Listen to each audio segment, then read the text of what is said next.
Shabodi nos los había advertido. Los nobles del mundo apestan más de lo que nos habíamos imaginado. Historias crudas, una enfermedad que podría estar relacionada con Jay García Saturno. El padre biológico de Juller y Bonnie es un misterio que no debe ser contado, porque si nos enteramos, la guerra final de One Piece se va a quedar corta, porque por más cabezas que rueden, la venganza no quedará satisfecha.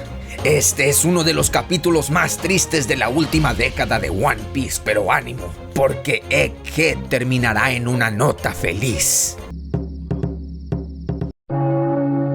Padre biológico.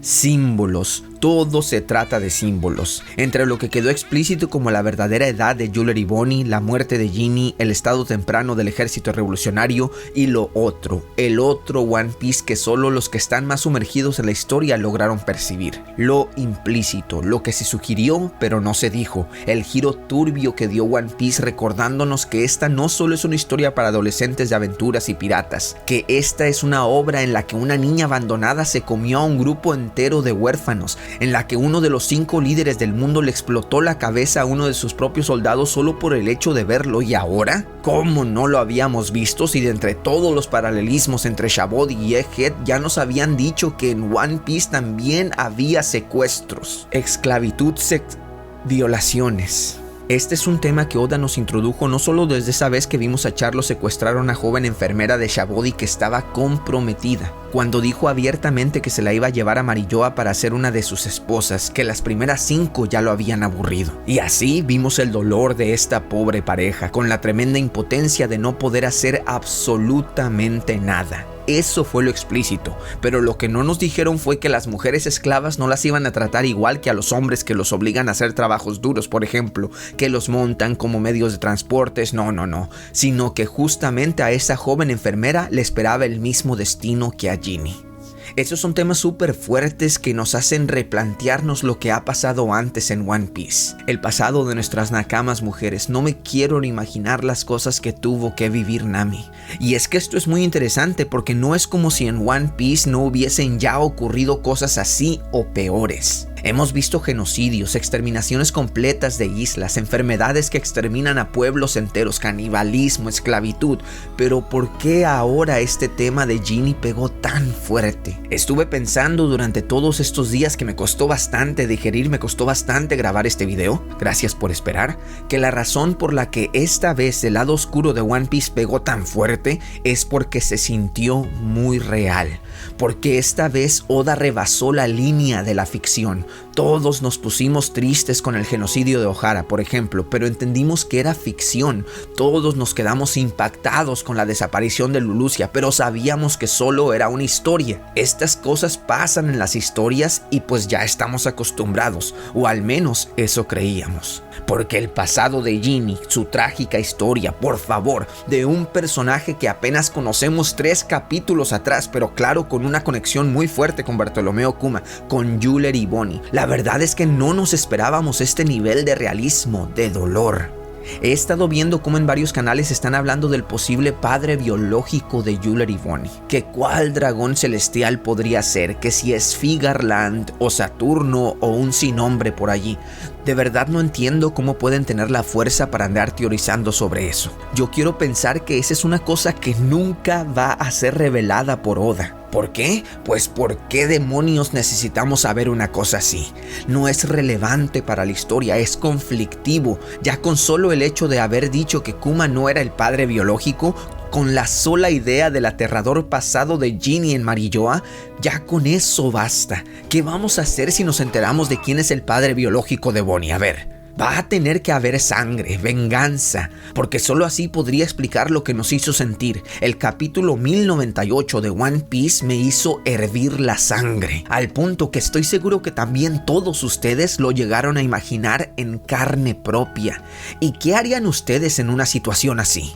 Lo siento, pero yo solo soy un humano imperfecto y estoy seguro que mi corazón quedaría consumido por la venganza. Sería capaz de matar. Mejor cambiemos de tema. También he estado escuchando una pregunta muy frecuente, una acusación directa de hecho, que le recriminan a Dragon y al ejército revolucionario que haya dejado sola a Ginny, que no la hayan ido a rescatar a Marilloa, que para Dragon el bien mayor de la revolución es más importante que cualquier amistad. Y claro que entiendo de dónde viene este dolor, el resentimiento, pero hay que entender que eran los inicios de la revolución.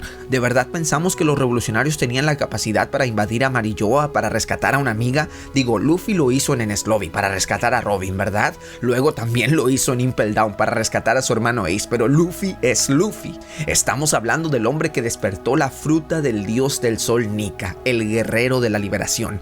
Dragon no es ningún Luffy, lastimosamente. Ya en el futuro el ejército revolucionario sí se atrevería a invadir Marilloa para rescatar a un amigo, gracias a Sabo, que comparte los mismos valores que su hermano Luffy. Pues ahí está, simplemente eran otros tiempos. Esta nueva generación sin dudas están dispuestos a mucho más. Dragón sabía bien que ir de lleno contra el gobierno significaba el fin del ejército revolucionario. El destino no lo iba a favorecer tanto como a Luffy. Él sabía que no podía ir a meterse contra el poder más grande del mundo, almirantes, caballeros de Dios, etc., cuando su ejército aún estaba en pañales. Y claro que no lo estoy justificando, pues si Dragon fuera Nika, si Dragon fuera un poquito como Luffy, claro que lo habría hecho. Habría ido a rescatar a Ginny costase lo que costase. Así que pensemos en esto. Oda nos está recalcando la verdadera cualidad de Luffy, su verdadero valor. Con Dragon nos está diciendo que ni siquiera los hombres de voluntad más fuerte de las pasadas generaciones podrían ser merecedores del título de guerrero de la libertad, que ellos no eran los indicados. Roger lo sabía perfectamente. Sabía que él había llegado 20 años muy temprano. Símbolos. Bueno, estábamos hablando de símbolos. El símbolo del arete de la mejilla de Bonnie que representa el amor por su padre. Ese momento de su infancia en el que Kuma le dijo que las escalas que tenía en su mejilla eran como joyas, que se veía muy bonita. Y con el arete en la misma mejilla, naturalmente que podemos entender que Bonnie lleva esto como un símbolo de orgullo, como recuerdos de esos días con su padre. También tenemos el símbolo de la iglesia, el de la cruz con el sol que hemos visto representada en cada uno de los reinos que alguna vez estuvieron aliados al reino antiguo. Wano, Shandians, Minks, Alabasta, Birkas, Buccaneers, todos están allí. Un símbolo del pasado que va tomando cada vez más relevancia. Luego también tenemos el símbolo de la Biblia de Kuma, que vemos representado fielmente en su propia ropa. Todos estos símbolos van a jugar un papel muy importante. Por ejemplo, tenemos la enfermedad de Ginny, que ya en el resumen habíamos teorizado que se podría tratar de una enfermedad que le contagiaron los dragones celestiales, que a lo mejor esos trajes que ellos usan son precisamente para prevenir este contacto directo con la luz, o a lo mejor los nobles del mundo son portadores de esa enfermedad, pero en realidad no muestran síntomas, sino que simplemente el virus está en su sangre y lo transmiten a sus esclavas, razón por la cual cada ciertos años cambian de esposas. ¿Quién sabe? Es que las posibilidades son muchas. A lo mejor esta enfermedad no la transmiten los dragones celestiales, sino que las esclavas que llegan a la isla para ser esposas de un noble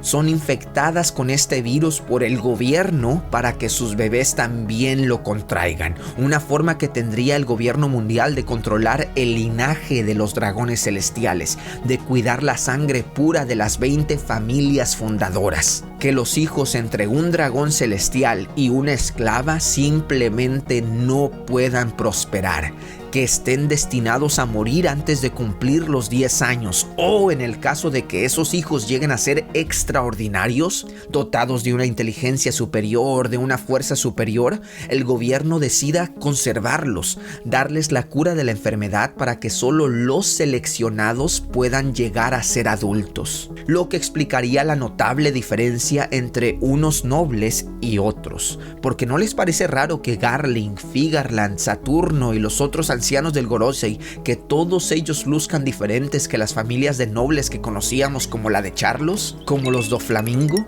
¿Será posible que Shanks sí termine siendo hijo de Figarland, un hijo de una esclava, y que por haber nacido con sus cualidades, en algún punto, no sabemos cuándo ni dónde, le dieron el antídoto para la enfermedad y por eso creció para ser un adulto? Lo dudo bastante. Pues a qué horas, y aparentemente Shanks estuvo con Roger como un pirata desde que era un bebé. Pero si no es el caso de Shanks, al menos sí podríamos decir que es el caso de otros personajes que ya conocemos, como por ejemplo Ginny. O nos van a explicar de dónde demonios Ginny aprendió a ser un espía profesional, a interceptar llamadas, a dar anuncios así antes del incidente de God Valley. ¿Será posible que Ginny también sea mitad dragón celestial? ¿Que su mamá también haya sido una esclava? ¿Que Ginny logró cumplir 14 como cuando tenía en God Valley? Porque durante sus primeros 10 años de vida demostró tener una inteligencia superior, que el gobierno decidió utilizarla en sus programas de niños de Cyberpol, que fue allí donde aprendió sus habilidades como espía, o que incluso fue nominada para ser un caballero divino, pero que la naturaleza bondadosa de Ginny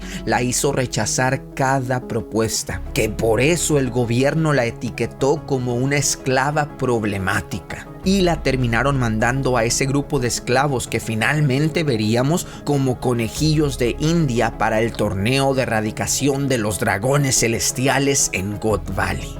Otra posible explicación para esta enfermedad de las escamas azules, ya vimos la posibilidad de que sea transmitida sexualmente, ya vimos la posibilidad de que haya sido artificialmente implantada en las esclavas para controlar el linaje de los dragones celestiales. La otra posibilidad radica en un solo nombre con una conexión impactante: Sanjay García Saturno, como ya todos sabemos, inspirado en el Ushi Oni, demonio que según el folclore japonés es conocido por esparcir enfermedades a los humanos. Y mucha atención, porque la conexión más increíble de Saturno con la enfermedad de las escalas azules es precisamente su nombre. Saturno, como cada uno de los otros planetas, está asociado con una piedra preciosa. Mercurio es la esmeralda verde, Venus el diamante blanco, Marte el coral rojo, Júpiter el zafiro amarillo y Saturno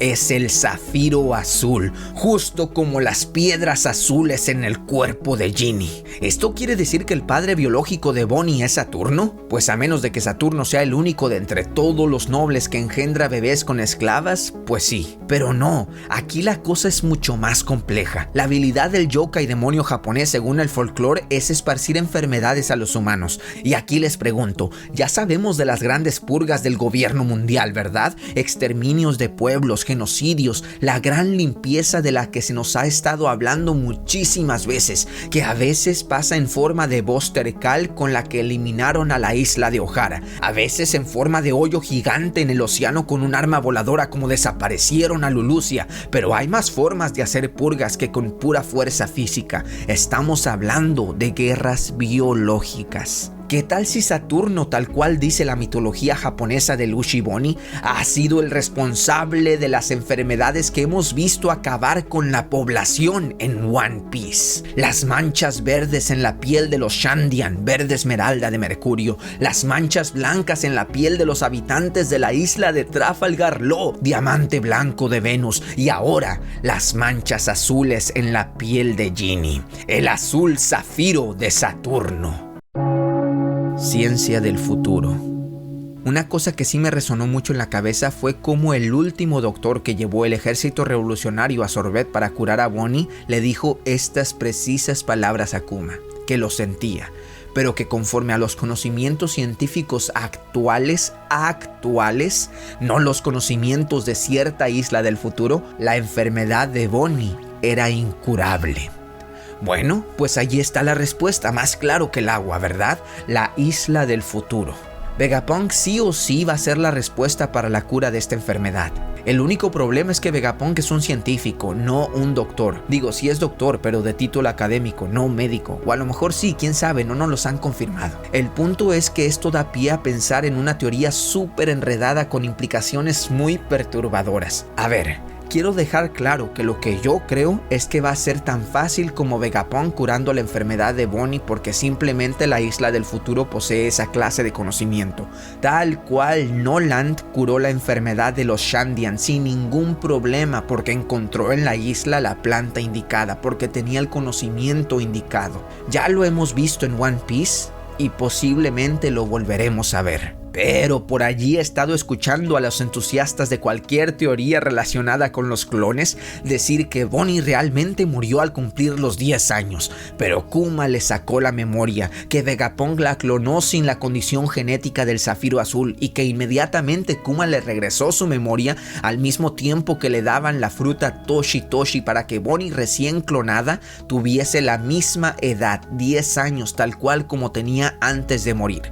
Eso, o que Vegapunk también clonó las habilidades de esa fruta con la sangre verde, pues la Toshi Toshi de Yulary Bonnie sí es una paramecia, precisamente las frutas que pueden ser clonadas. Ya, esa es la teoría. Estoy seguro que ya la escucharon 10 veces por allí en otros canales. La otra que también ya escucharon es que Bonnie no murió, sino que Kuma le fue sacando poco a poco la enfermedad, asimilándola él mismo, que por eso le pidió a Vegapunk que fuera cambiando las partes contaminadas de su cuerpo, reemplazándolas por partes robóticas hasta finalmente ser un androide completo. Claro que esto no explica por qué Saturno le dio a Vegapunk la orden de aniquilar incluso hasta la conciencia de Kuma. Tampoco explica el tremendo resentimiento que Bonnie le tiene a Saturno. Pero eso es precisamente lo que vamos a ver en lo que sigue de este maravilloso flashback que se está convirtiendo en uno de los más tristes de todo One Piece. Además, si la fruta de Kuma fuera capaz de extraer la enfermedad de Bonnie, ¿no creen que lo habría hecho ya desde el principio? ¿Para qué acudir al ejército revolucionario para que les ayudara a buscar a mejores doctores en el mundo, si en este caso solo bastaría con Kuma? Lo hizo con los aldeanos del pueblo, extraerles su dolor. ¿Por qué no lo haría con su propia hija, la hija de su amada Ginny? ¿Por qué verla sufrir como la vimos sufrir en el flashback? Aquí todavía queda una parte de la historia que necesita ser contada. ¿A qué hora vamos a saber por qué a Kuma se le conocería después como el rey tirano de Sorbet? El sacrificio de Kuma. Como hemos venido discutiendo desde hace mucho tiempo, lo más seguro es que el título de tirano sea otro caso más de propaganda del gobierno mundial. Lo más seguro es que Kuma se vio envuelto en una situación poco favorable en Sorbet, tal vez con el regreso del rey Bekori quemando todas las casas de la gente del sur, exterminando a los pobres del país para que el norte tuviera que pagar menos impuestos. Tal vez ese día Kuma mató al rey Bekori, convirtiéndose automáticamente en el rey de Sorbet. Pero el gobierno llegó inmediatamente a la isla, obligando a Kuma a proteger a Bonnie, expulsándolo de Sorbet. El gobierno después se encargaría de lavarle el cerebro a los habitantes del norte de la isla, diciéndoles que el que en realidad había quemado todo había sido Kuma y no el rey Bekori, por lo que la gente del norte pasó a conocerlo como el rey tirano, mientras que la gente del sur, los aldeanos pobres, sufrían pues conocían la verdad. Tal vez después de haber escapado con Bonnie de Sorbet, Kuma finalmente fue arrestado por primera vez por el gobierno. Así fue como hizo un trato para proteger a Bonnie. Se reencontró con Vegapunk, que ya conocía anteriormente por los vínculos del Doctor con Dragón del ejército revolucionario. Entonces Kuma ofrecería su propio cuerpo como un trato para que el gobierno le diera la cura de la enfermedad a Bonnie, o que la cuidara o algo por el estilo, porque como les digo, Vegapunk pudo ser el que curó la enfermedad de la escala azul. Kuma entonces a cambio ofreció su cuerpo. Vegapunk estaba interesado en él por ser el único, tal vez el último Bucanir, y pues así siguió todo esto hasta que un día Saturno, todavía no sabemos por qué y es muy temprano para especular, le dio a Vegapunk la orden de erradicar hasta la memoria, la conciencia de Kuma. El último Bucanir que se había convertido en el modelo perfecto para su ejército de soldados, los pacifistas, la fase 1 de la verdadera arma secreta del gobierno mundial, los serafines. Esa podría ser la historia de Kuma el tirano. Ya después, varios años habían pasado desde que Bonnie estaba siendo custodiada por el gobierno, y cuando finalmente cumplió 10 años, Su edad antes del timeskip, logró escapar del gobierno utilizando su fruta Toshi Toshi, engañando a todos, cambiando su edad para verse como una mujer de 22.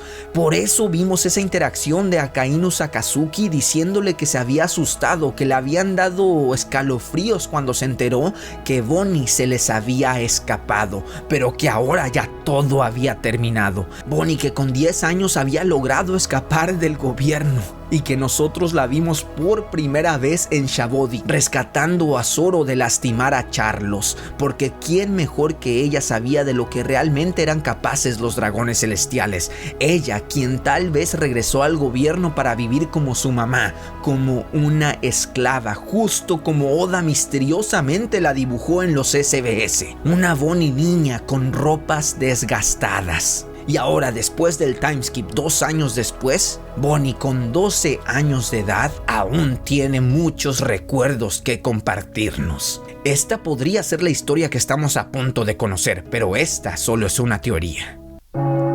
Vivir sin arrepentimientos. Lo más paradójico de todo es la vida que Kuma vivió. Kuma decidió dedicar su vida a ser como Nika, un liberador, un pastor de la libertad, pero dolorosamente desde el principio estaba condenado a fallar. A fallar porque Kuma, en su incalculable bondad, sí logró liberar a todos de su dolor, a los aldeanos, a la gente que se lo pidiese, a todos menos a Jimmy, a todos menos a él mismo. Kuma fracasó en liberar a la gente que él más amaba. Es que es increíble cómo Oda está escribiendo esto. Kuma es un retrato directo, una representación fiel de todos los posibles intentos de Joy Boy que pudieron haber existido durante los últimos 800 años. Almas bondadosas, dispuestas al autosacrificio, personas que lo intentaron, que lo soñaron, que realmente tenían la voluntad de cambiar al mundo, pero siempre había algo que se los impedía. Ya sea un defecto personal, como Roger, como Roxy Sheve, como Oden, como Kuma, ya sea el mismo destino. Es increíble ver cómo Oda está utilizando a todos estos personajes que ya conocíamos para decirnos qué tan especial es Luffy. Un muchacho que con una naturalidad espontánea, impresionante, logra traer la verdadera libertad a la gente que lo rodea. Luffy, quien es un pirata hasta cierto punto egoísta, que no quiere convertirse en un héroe, que no quiere compartir su carne, que no quiere ser un mártir, que no profesa ninguna religión o se convirtió en un pastor para ayudar a la gente como sí lo hizo Kuma. No, lo que Luffy hace, lo hace por él mismo. Pero debido a su naturaleza bondadosa, resulta que lo que es mejor para él también es lo mejor para todos, porque Luffy vive la verdadera libertad, no la profesa, no la comulga, la vive, y así, viviéndola él mismo, contagia a los demás con su propia y radiante libertad. Esa es la diferencia entre él y Kuma, entre Luffy y todos los candidatos perdidos a Joy Boy que hubo durante los últimos 800 años. Kuma vivió toda su vida sacrificándose a él mismo, sacrificando su libertad por la de los demás. Él nunca hizo nada para ayudarse. Con una sonrisa tomaba el dolor de otras personas para hacer lo propio, y esto puede parecer muy valiente, no temerle al dolor de los demás. Pero lo paradójico es que a Kuma sí le aterraba el dolor, pero el suyo propio. Por eso nunca se casó con Ginny, porque sus traumas del pasado se lo impedían, porque tenía miedo de que Ginny y su futura hija fueran esclavizadas por su sangre bucanir. Kuma no era un hombre libre, no puedes ser libre cuando constantemente estás escapando de tus propios traumas. El temor de no vivir al estándar de Nika, el temor a su propia sangre bucanir y sobre todo, el temor de herir a sus seres queridos, el terror de lastimar a Ginny.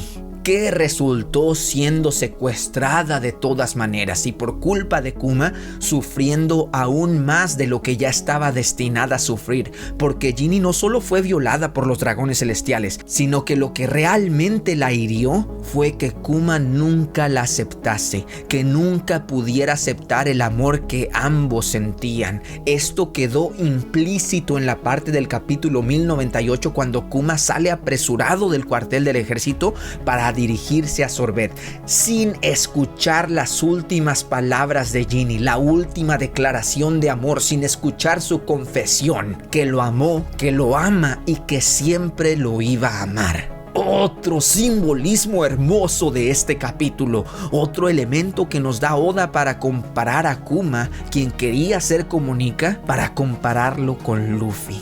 Kuma no escuchó a Ginny, de hecho nunca la escuchó.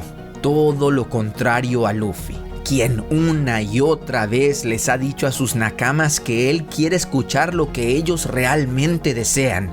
Con Nami fue ayudarla a salvar a su pueblo de Arlong. Con Sanji fue decirle que él quería ayudar a la familia que lo maltrató. Claro, porque eso eres tú, Sanji, le respondía Luffy. Quieres ayudarlos porque tienes un corazón muy noble. Luffy siempre escucha los deseos de la gente que es importante para él, porque Luffy es un mejor Nika que Kuma. Y todo esto sin siquiera saber, sin siquiera importarle quién chingados es Nika. A Luffy no le interesa esta leyenda, le vale poco quién pudo haber sido Joy Boy en el pasado. Los 800 años de intentos del nacimiento de un nuevo guerrero de la libertad como Kuma, Roger, Shebek, para Luffy es irrelevante si un día es considerado por otros como el elegido o un título tan estúpido como ese, porque no, Luffy es Luffy. Y Oda mostrándonos con el ejemplo de Kuma, cómo si incluso sacrificas tu vida, si te conviertes en un mártir, ese no es el camino. Kuma intentó liberar al mundo, pero se le olvidó lo más importante,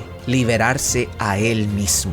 Porque Oda con esta historia, con estas comparaciones, nos está enseñando que el camino correcto es simplemente vivir tu vida con libertad. Vivir sin remordimientos, sin arrepentimientos. Kuma se arrepintió de no haberse casado con Ginny. Ginny no. Ella sí intentó todo para estar con Kuma, su One Piece podríamos decir. Vivió su vida persiguiendo ese sueño. Por eso murió con una sonrisa en el rostro como una verdadera D. Y esa será la nota final que tendremos en el arco de Egghead, porque no todo puede ser dolor, no todo puede ser gris. Después de todo, esto es One Piece. Ya no podemos esperar el día en que Kuma llegue a Egghead, sienta las vibraciones en el suelo de los tambores de la libertad, escuche las risas retumbar en la isla del futuro, voltee hacia el cielo y vea con sus propios ojos la leyenda que su abuelo le enseñó a su padre, que su padre le enseñó a él y que finalmente él le heredó a Bonnie, el baile y los ritmos del dios del sol, Nika. Todo con medida. Si quieres ver más videos impresionantes, pícala a este de las frutas del diablo o a este del sueño de Luffy. Guerra Mundial. La libertad es la voluntad de elegir nuestro propio camino. Friedrich Nietzsche.